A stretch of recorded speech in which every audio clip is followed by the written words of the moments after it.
Manipur peoples army के सदस्यों से हुई मुलाकात में जो बात प्रमुखता से सामने आई थी वो थी भारत के सशस्त्र बलों के विरुद्ध नफरत की भावना।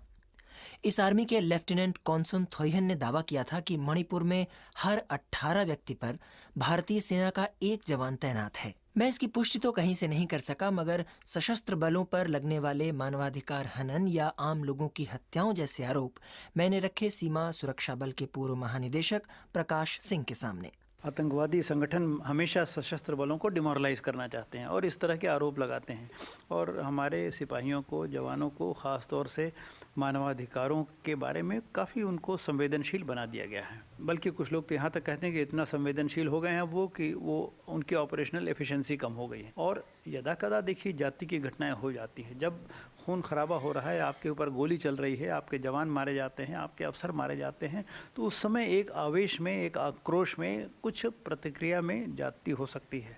पर कलेक्टिवली जो फोर्सेस हैं वो बड़ी जिम्मेदारी के साथ ऑपरेशंस करते हैं। सशस्त्र विद्रोहियों के अनुसार वे राज्य में जनमत संग्रह को ही मसले का हल मानते हैं। उनका कहना था कि उन्होंने ये मांग सरकार के सामने रखी है, मगर सरकार की ओर से इसका कोई जवाब नहीं आया है। तो मैंने केंद्रीय गृह राज्य मंत्री श्री प्रकाश जायसवाल से पूछा कि इस तरह की मांग पर सरकार का रुख क्या होगा। जब बातचीत शुरू होगी और आमने सामने बैठकर होगी तो उसके गुण और दोष पर विचार किया जाएगा और उनको ये बतलाया जाएगा कि आपकी इस मांग से कौन कौन से दोष आ सकते हैं, हमारे लिए कितना संभव होगा कि हम आपकी इस मांग को मान लें। इसलिए कोई इस तरीके की मांगें हमारे सामने न रखी जाएं जो हमारे लिए असंभव है। और आने वाले समय में मणिपुर के विकास के लिए हर वो कदम उठाएगी भारत सरकार जो कदम भारत सरकार को उठाना चाहिए। चरमपंथियों के नियंत्रण वाले इलाके से तो मैं बाहर आ गया, मगर नन्ही नन्ही दो आंखें आज भी अक्सर मुझे याद आती हैं। आंखें उस बच्चे की जिसे मैंने चरमपंथियों के प्रभाव वाले इलाके में देखा था।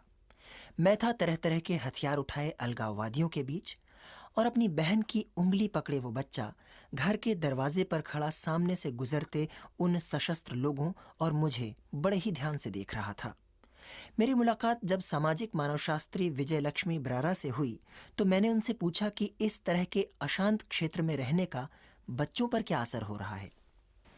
बचपन खत्म हो रहा है, क्योंकि इवन आप गांव की बात छोड़िए, इम्फाल टाउन में मेरे खुद के बच्चे वो लोग डिस्टिंग्विश कर सकते हैं police, army, CRPF, they can distinguish bomb, पटाखा। मेरे को नहीं पता चलता, वो लोग बताते नहीं मम्मी डरने की बात नहीं, पटाखा है, जो मुझे लगता है बॉम्ब है। तो इस मामले में उनकी वोकैबुलरी बहुत अच्छी हो रही है और बंद कल्चर जो होता है उसमें पढ़ाई का इतना नुकसान हो रहा है। इस वजह से मणिपुर के जो जितने भी माँ बाप हैं जो ज़रा सा भी पैसा इकट्ठा करते हैं वो लोग अपने बच्चे को बाहर भेजना चाह रहे हैं।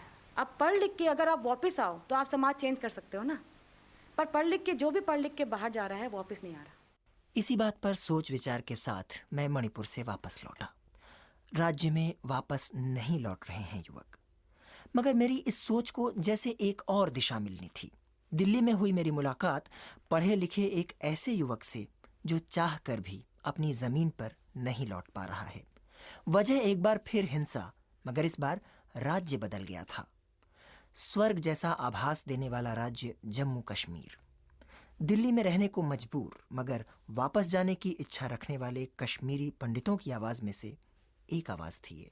जो भी घर अपना छोड़ता है उसकी चाहत होगी अपना घर घर ही जाए। अपना घर घर ही होता है ना। अगर आपको यहाँ कितनी भी सुविधाएं होंगी तो घर तो अपना घर ही है। जब हमारे लोगों को सड़कों पर मारा गया, अत्याचार हो गए, लड़कियों के साथ गलत काम हुआ, महिलाओं को मशीन में चीरा गया। मैंने बीएससी करके रखा और मैं सिगरेट बेच रहा हूँ इधर। खुशी से नहीं बेच रहा हूँ ना, मैंने पढ़ा है तो इसके लिए नहीं कि मैं इधर सिगरेट बेचूँ, और वो भी खुले आसमान में।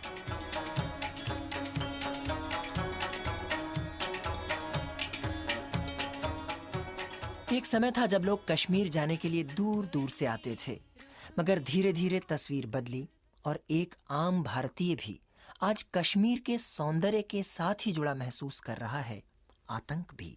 सोचते सबसे पहले वादियों के बारे में और इमीडिएटली उसके बाद उसको काउंटर करती है फीलिंग वहाँ की टेररिज्म की और जो इंसर्जेंसी चल रही है उस चीज़ की। एक जन्नत नज़ीर मकाम, बहुत ही खूबसूरत, और आप गुज़िश्ता 10 साल से आप यूँ कहिए कि वो जहन्नम का मंजर पेश करता है।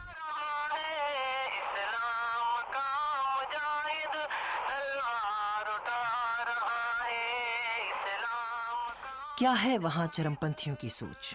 सौंदर्य पर खून के ये निशान क्यों? इसी उधेड़बुन में मैं पहुंचा भारतीय कश्मीर। पहुंचने के साथ ही हुई रवानगी अलगाववादी संगठन हिजबुल मुजाहिदीन से जुड़े चरमपंथियों से मिलने। ये यात्रा और बातचीत की शुरुआत अगली कड़ी में।